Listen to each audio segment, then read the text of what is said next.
lost control, auto को करके गोल। ছয়গড় doctor APJ Abdul Kalam শিশু আৰু বিদ্যা নিকেতনৰ বঁটা বিতৰণী সভা।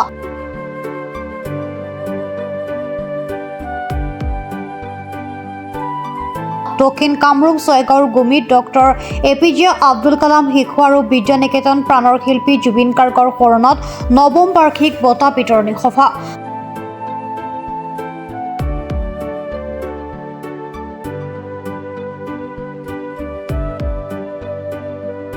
বঁটা বিতৰণী অনুষ্ঠানৰ পতাকা উত্তোলন কৰে বিদ্যালয়ৰ প্ৰাক্তন সভাপতি বিল্লাল শেখ আৰু ৰাতিপুৱা বিদ্যালয়ৰ অধ্যক্ষ মফিদুল ইছলামে বন্তি প্ৰজ্বলনেৰে কাৰ্যসূচীৰ শুভাৰম্ভ কৰাৰ পাছতে অসমৰ হিয়াৰামঠু জুবিন গাৰ্গৰ প্ৰতিচ্ছবিত শ্ৰদ্ধাঞ্জলি জনায়।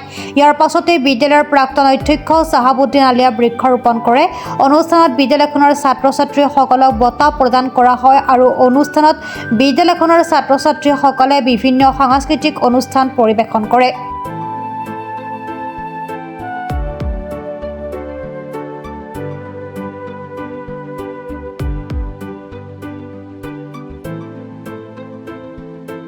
বিদ্যালয়ৰ পৰিচালনা সমিতিৰ সভাপতি পৰিমল বিশ্বাসৰ সভাপতিত্বত অনুষ্ঠিত বঁটা বিতৰণী অনুষ্ঠানত মুখ্য অতিথি হিচাপে উপস্থিত থাকে ৰামপুৰ আঞ্চলিক মহাবিদ্যালয়ৰ অধ্যাপক দিনমণি কলিতা। বিশিষ্ট অতিথি হিচাপে উপস্থিত থাকে ট্ৰাইডেণ্ট একাডেমীৰ অধ্যক্ষ সঞ্জীৱ প্ৰসাদ, দক্ষিণ কামৰূপ জিলা জাতীয় বিদ্যালয় সমন্বয়ৰক্ষী সমিতিৰ সভাপতি বীৰেন্দ্ৰ নাথ কলিতা আৰু জাতীয় বিদ্যালয় সমন্বয়ৰক্ষী সমিতিৰ সম্পাদক নয়নমণি দত্তৰ লগতে কেইবাগৰাকীও বিশিষ্ট ব্যক্তি উপস্থিত থাকি ছাত্ৰ ছাত্ৰীসকলক উৎসাহিত কৰে। যি APJ আব্দুল কালাম শিশু বিদ্যা নিকেতনৰ যিটো সামগ্ৰিক পৰিৱেশ সঁচাকৈ প্ৰশংসনীয় হয়। বিদ্যালয় এখন উচ্চ অট্টালিকাৰে গঢ়িত হ'লেই যে এখন বিদ্যালয় সুপ্ৰতিষ্ঠিত বা তাত সুশিক্ষা দিয়া হয় তেনেকুৱা ধৰণৰ নহয়, যে ভঙা পজাৰ পৰাও বা বোকাত পদুম ফুল ফুলে বুলি কোৱা এষাৰ কথা আছে। গতিকে এনেকুৱা ধৰণৰ অঞ্চলৰ পৰাই আমি দেখিছোঁ সামগ্ৰিকভাৱে আমাৰ হাইস্কুল শিক্ষান্ত পৰীক্ষা হওক বা অইন পৰীক্ষাত মানে দেশৰ ভিতৰতে বা আমাৰ ৰাজ্যৰ ভিতৰতো উজ্জ্বলি যাবলৈ সক্ষম হৈছে। গতিকে সেয়ে মই এই আজিৰ এই বিশেষ দিনটোত প্ৰতিজন অভিভাৱক অভিভাৱিকা, প্ৰতিজন ছাত্ৰ ছাত্ৰী আৰু বিদ্যালয়ৰ যি পৰিচালনা সমিতি, এই পৰিচালনা সমিতিৰ আটাইবোৰ কাৰ্যকৰ্তাকে মই আন্তৰিক ধন্যবাদ কৃতজ্ঞতা জ্ঞাপন কৰিছোঁ। আজি আমি কামৰূপ দক্ষিণপাৰ জিলা জাতীয় বিদ্যালয় সমন্বয়ৰক্ষী সমিতিৰ তৰফৰ পৰা আমাৰ সভাপতি আৰু মই সম্পাদক আমি ইয়ালৈ আহিছোঁ। যোৱা বছৰৰ নিমন্ত্ৰণ কৰিছিলে যদিও কিছু নিজৰ ব্যক্তিগত অসুবিধাৰ কাৰণে উপস্থিত থাকিব পৰা নাছিলোঁ। এইবাৰ উপস্থিত হৈ সঁচাকৈ খুব ভাল লাগিছে আৰু প্ৰতিজন ছাত্ৰ ছাত্ৰীয়ে আগবাঢ়ি যাওক, প্ৰতিজন অভিভাৱকে এই ক্ষেত্ৰত বিদ্যালয়খনক সহায় সহযোগিতা আগবঢ়াওক।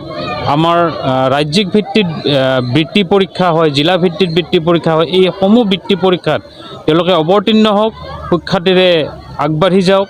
লগতে আমাৰ ৰাজ্যিক ভিত্তিত বা জিলা ভিত্তিত তৰ্ক প্ৰতিযোগিতা, যোৱাকালি ভূপেন্দ্ৰ সংগীত প্ৰতিযোগিতা হৈছে, তাৰ আগৰ দিনাখন তৰ্ক প্ৰতিযোগিতা হৈ গৈছে অসম জাতীয় বিদ্যালয় প্ৰাংগণত।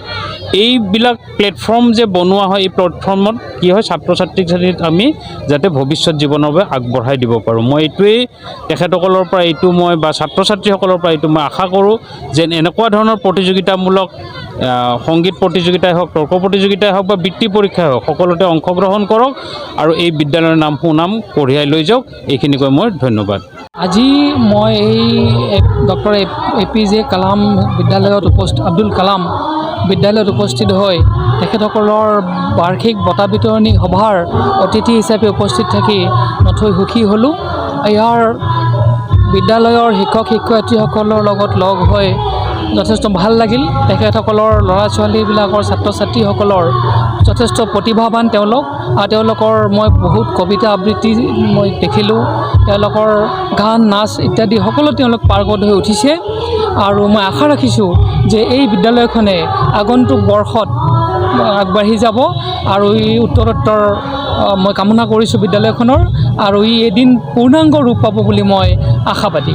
গতিকে এই চেগতে মই বিদ্যালয়ৰ সমূহ শিক্ষক শিক্ষয়িত্ৰীৰ লগতে প্ৰধান শিক্ষক মহোদয়কো মই মোৰ ফালৰ পৰা আন্তৰিক কৃতজ্ঞতা ও শুভকামনা জ্ঞাপন কৰিছোঁ। এই ডক্টৰ APJ আব্দুল কালাম শিশু আৰু বিদ্যা নিকেতনৰ এই বিদ্যালয়খনলৈ আহি যথেষ্ট ভাল লাগিছে এইকাৰণে যে ইয়াৰ যিসকল ছাত্ৰ ছাত্ৰী আৰু অভিভাৱক বা পৰিচালনা সমিতি, বিদ্যালয়ৰ প্ৰধান, এই সকলোবিলাকে বহুত প্ৰত্যাহ্বান আগত ৰাখি প্ৰত্যাহ্বানৰ সন্মুখীন হৈও এই অঞ্চলত এখন অসমীয়া মাধ্যমৰ বিদ্যালয় স্থাপন কৰিবলৈ আগবাঢ়ি আহিছে।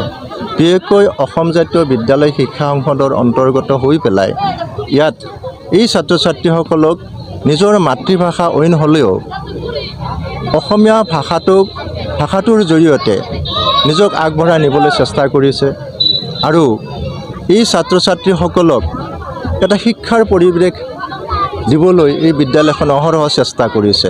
গতিকে আমি অতি আনন্দিত যে এনেকুৱা এটা পিছপৰা অঞ্চল হ'লেও যে এই ধৰণৰ চিন্তা চৰ্চা কৰিছে। যিসকলে এই চিন্তা চৰ্চা কৰিছে তেখেতসকলক আমি শ্ৰদ্ধা জ্ঞাপন কৰিছোঁ আৰু আমি আশা কৰিম যে এই বিদ্যালয়খনৰ পৰাই এদিনাখন যিটো নামেৰে ডক্টৰ APJ আব্দুল কালাম শিশু বিদ্যানিকেতন নাম দিছে, সেই নামটো যাতে সদায় আগত ৰাখি এই ছাত্ৰ ছাত্ৰীসকলে আব্দুল কালামৰ আদৰ্শ গ্ৰহণ কৰি নিজেও একোজন বিজ্ঞানী, এজন দেশৰ নাগৰিক, সুনাগৰিক হ'ব পাৰে, নেতা হ'ব পাৰে আৰু এই দেশখনৰ মংগলৰ কাৰণে সদায় চিন্তা কৰিব পাৰে, তাকে আমি আশা কৰিছোঁ। ছয়গাঁৱৰ পৰা আহমদ আলীৰ ৰিপৰ্ট, প্ৰাত টাইম ডিজিটেল।